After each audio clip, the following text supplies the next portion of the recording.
Few figures in football are as polarizing and charismatic as Jose Mourinho. Known as the Special One, his career is a roller coaster of extraordinary highs and dramatic lows. From winning Champions League titles to storming out of press conferences, Mourinho's journey has been anything but ordinary. But there's one curious pattern that has emerged time and again, the so-called third season curse. Why does success so often turn sour for Mourinho in his third season? Is it a case of burnout, internal conflicts, or just a string of bad luck? Today, we delve into the phenomenon that haunts one of football's greatest minds, examining whether this third season curse is a myth or a reality. Let's kick off with his early triumphs and the beginnings of this mysterious pattern. The first evidence of the curse was witnessed at Chelsea for the first round. Mourinho's first entrance into English football with Chelsea from 2004 to 2007 was revolutionary. He transformed the Blues into a ruthless winning machine. Back-to-back Premier League titles cemented his status as a serial winner. However, the third season syndrome reared its head in the 2006 to 2007 season. Jose Mourinho left Chelsea after a charged meeting with Roman Abramovich, in which he dared the club's owner to sack him. After the disappointing 1-1 Champions League draw with Rosenborg, Mourinho unexpectedly left Chelsea on 20th of September 2007. Mourinho's Madrid third season challenge. Real Madrid, the pinnacle of Spanish football, presented Mourinho with a new challenge and an opportunity to conquer another European giant.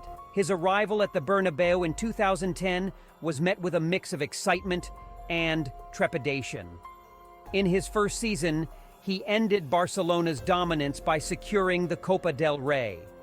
The following season, he led Real Madrid to a historic La Liga title, breaking numerous records along the way.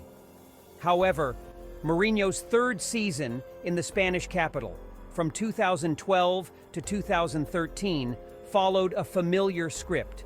Despite reaching the Champions League semi-finals for the third consecutive season, Real Madrid ended the season trophyless. An increasingly fractious relationship with key players, including Sergio Ramos and Iker Casillas, created a toxic atmosphere. Public criticism of players and clashes with the Spanish media added fuel to the fire. Following the 2013 Copa del Rey final loss to Atletico Madrid on 17th of May, Mourinho called the 2012-13 season the worst of my career. 3 days later, Real Madrid president Florentino Perez announced Mourinho would leave the club at the end of the season by mutual agreement. A return to the bridge. In 2013, Mourinho returned to Chelsea, welcomed back to Stamford Bridge as a conquering hero. His second stint began with promise as he guided the Blues to the Premier League title in the 2014 to 2015 season. However, the 2015 to 2016 season, his third back at the helm, proved to be a catastrophic downturn. Chelsea's title defense imploded spectacularly, with the team languishing in the bottom half of the table by December. It was a tough pill to swallow for Chelsea fans. Seeing the team struggle so badly, especially after such a triumphant return, was heartbreaking. The magic seemed to have worn off, and the cracks were just too big to ignore.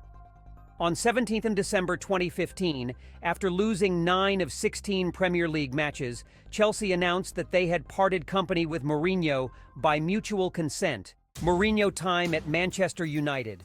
On 27 May 2016, Mourinho signed a 3-year contract with Manchester United. Mourinho's tenure at Manchester United began with high hopes and some early successes, winning the Europa League and Carabao Cup in his first season. The following campaign saw the Red Devils finish second in the Premier League behind Pep Guardiola's Manchester City, and they lost the FA Cup final to Chelsea. By the third season, cracks began to show. Internal conflicts, inconsistent performances, and a growing sense of disarray marked a turbulent period for the club. The third season syndrome had struck again.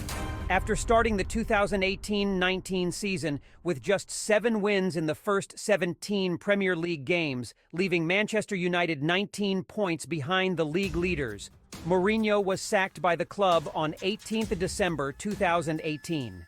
He joined Serie A side ace Roma in May 2021. At Roma, Mourinho's arrival was seen as a new dawn. His first 2 seasons brought a lot of hope and some really good football. He repaid the owner's faith by winning the inaugural Europa Conference League, Roma's first trophy in 14 years, and the club's first continental trophy since 1961. Mourinho's third season followed the familiar script. The team was inconsistent, and a poor run of form left them in 9th place in Serie A, with only 1 win in his last 6 matches. And he was dismissed in January 2024. In conclusion, Mourinho's third season syndrome is a fascinating topic. It's like a pattern that, well, seems to follow him everywhere. But why does it happen? Is it the pressure, the expectations, or something else entirely? Many believe it's a combination of factors. The high demands he places on his players, the intense media scrutiny, and the inevitable wear and tear on relationships within the club. It's a perfect storm that often leads to a dramatic downfall. There's no denying the pattern exists, but it's also influenced by numerous variables. It's not just about Mourinho, it's about the entire ecosystem around him. While the third season syndrome has become a part of Mourinho's narrative, it's important to look at the bigger picture. It's a complex interplay of factors that, when combined, often lead to the outcomes we've seen. But to call it a curse might be a bit of an oversimplification. Regardless of the curse, Jose Mourinho remains one of football's most successful and influential managers. His tactical genius and winning mentality have left an indelible mark on the sport. As he looks to the future, fans and critics alike will watch closely to see if he can break the third season cycle. Thanks for watching. Don't forget to like, comment, and subscribe for more football insights.